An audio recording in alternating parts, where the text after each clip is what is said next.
Hey, y'all, welcome back to my channel. For those who are new here, my name is Mariesa, and this is Writing Wednesdays. I come each week to either give you an author interview or we journal from a journal prompt.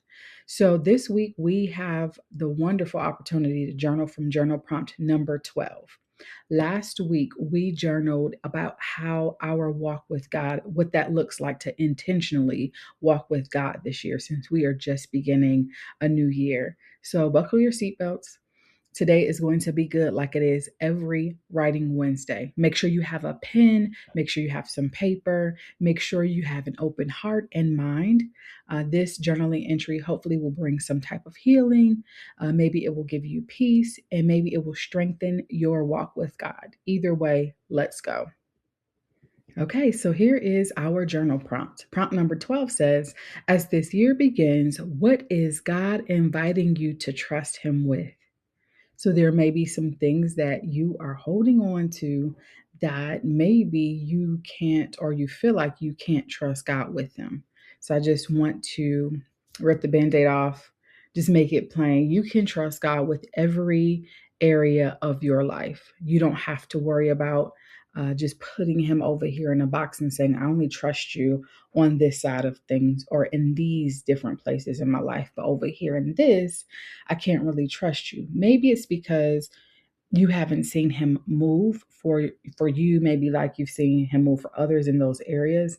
But just because you don't see him move does not mean he's not working, does not mean that he is not working things together for your good. It doesn't mean any of that. Sometimes he is stretching you in an area. But the thing about it is you can trust him. So as this year begins, what is God inviting you to trust Him with?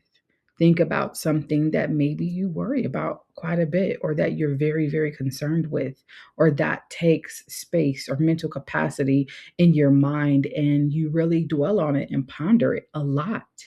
Maybe more than you dwell on and ponder and meditate on the things of God. So, this is not to convict you. It is just to bring something in awareness and bring something to the surface that can be better. All right. So take a moment, pause, and write. So, as we do each week, I give deeper thinking questions in order to support our prompt. So, we're going to begin with this one here. What feels uncertain or unresolved right now? That may indicate for you where the worry may be, or where God is inviting you, what area He is inviting you to trust Him in. All right, so take a moment, pause, and write what feels uncertain or resolved right now. This is a really good one, and it's going to require some very transparent honesty. Where are you tempted to manage outcomes instead of trust God? We know that God is sovereign, so there's no part of your life that He is not handling, or that He has not worked out, or that He is not governed over. Sometimes it doesn't feel like or look like that. But my friend, please rest assured that God is sovereign over every area of your life. And I realize that there will be difficulties and challenges and hardships. But there are also times when you think about it and you know Him, you can see His hand moving in that. Sometimes you may not feel God, but you can rest assured in your faith will allow you to know that He is right there with you in the midst of those hardships, in the midst of those difficulties. He is right there. And so it's Satan who wants to tempt you to believe that He is not there because you feel pressed, or you're going through a challenge, or you feel like there's no hope. But in those times, I kind of went down a rabbit hole, but in those times, where are you tempted to try to manage the outcomes? I like to call it Abraham and Sarah. Don't try to Abraham and Sarah something where you take matters into your own hands. Say God's giving you a promise and you want to make it happen faster. Or you're like, well, God, you promised, like it must be for me to put my hand in it. No, no, no. Take a breath, take a beat, as they say. God is sovereign. We are not sovereign. And sometimes we are tempted to believe that we are sovereign. We are not. Sometimes we secretly want to be sovereign. I taught on this several weeks ago, but sometimes we are tempted to try to be sovereign, and that is above our pay grade, if you will. God is in control. Yes, we partner with Him, but a lot of the time that means trusting Him. Really, all of the time, that means trusting Him. We're not to manage outcomes. We are to pray, lay it at Jesus' feet, and trust Him. All right, so take a moment, pause, and write. All right, more honesty here. What fear keeps resurfacing when you think about this year? As I shared with you all before, my brother passed away in 2025. And so I have a smidge of PTSD, and I'm not exaggerating. Like, I have a smidge of it. There are things that happen that trigger me, and I have to give that over to God. Every time that this happens in different scenarios, I thank God have people around me who will pray with me. And I have to recenter myself on who I know Him to be.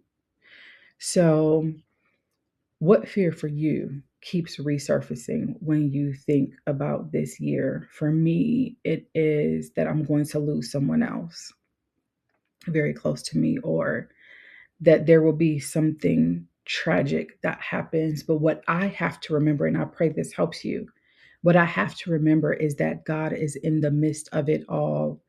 And because this trial or this hard thing came my way, because I am in Him and I am empowered through His Holy Spirit, I'm going to be okay.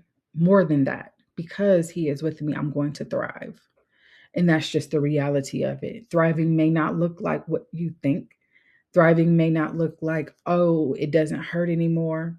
Thriving means that even in the midst of your hurt, you are living your best dash, I should say, because God is with you, because you realize that the ultimate healer is healing you, that you realize that God is on your side and the joy of the Lord is your strength. This is how you thrive. The only way to thrive is in Jesus. So I cannot imagine going through these fears that try to keep resurfacing without God on your side. So I'm going to do what I do.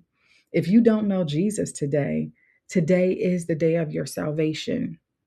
He is waiting with open arms to accept you back home. He is waiting to embrace you. I don't know if you've walked away from Him. I don't know if you have a relationship with Him and it's not as close as it once was.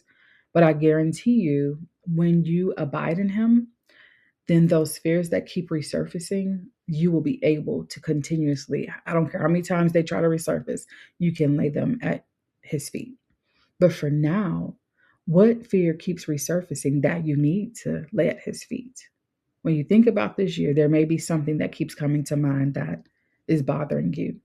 My friend, you can trust Him and you can lay it at His feet. However many times Satan tries to bring that to you, God didn't give you fear. All right, just keep that in mind. Take a moment, pause, and write. What promise of God do you need to anchor yourself to? My gosh, there are so many, but I've already said that He is sovereign and He promised to never leave nor forsake me.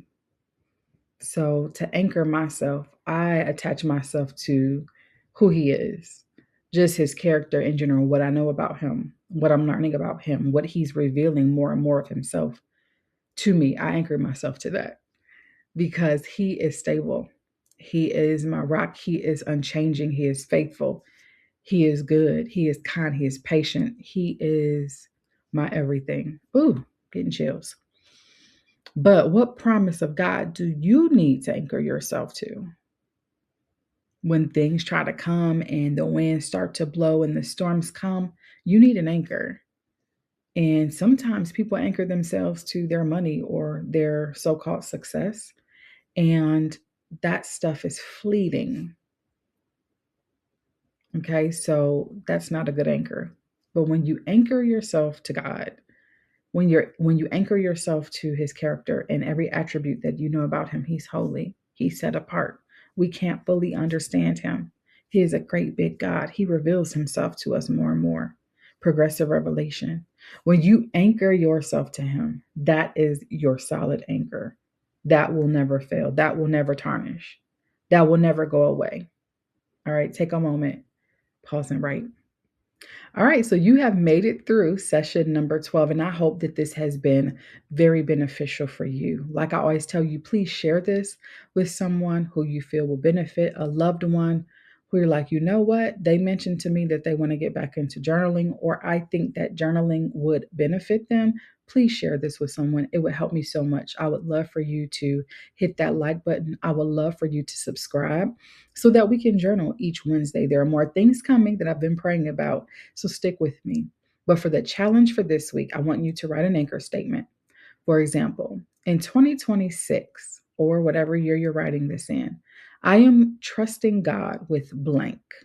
Put that thing in the blank that you wrote about earlier. Or if something's new has resurfaced, you could put that also. So in 2026, I am trusting God with blank, believing he is faithful. All right. So, next week, I would love for you to join me again as we journal about recognition and gratitude for God's love. His love is not like the world's love. God is love. His love is what love really is. All right, so I want you to join me next week as we journal. Invite a friend, invite someone. We'll be here next Wednesday at 12 p.m. Eastern Standard Time.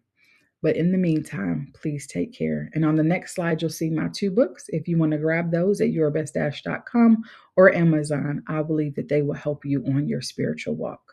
Please take care.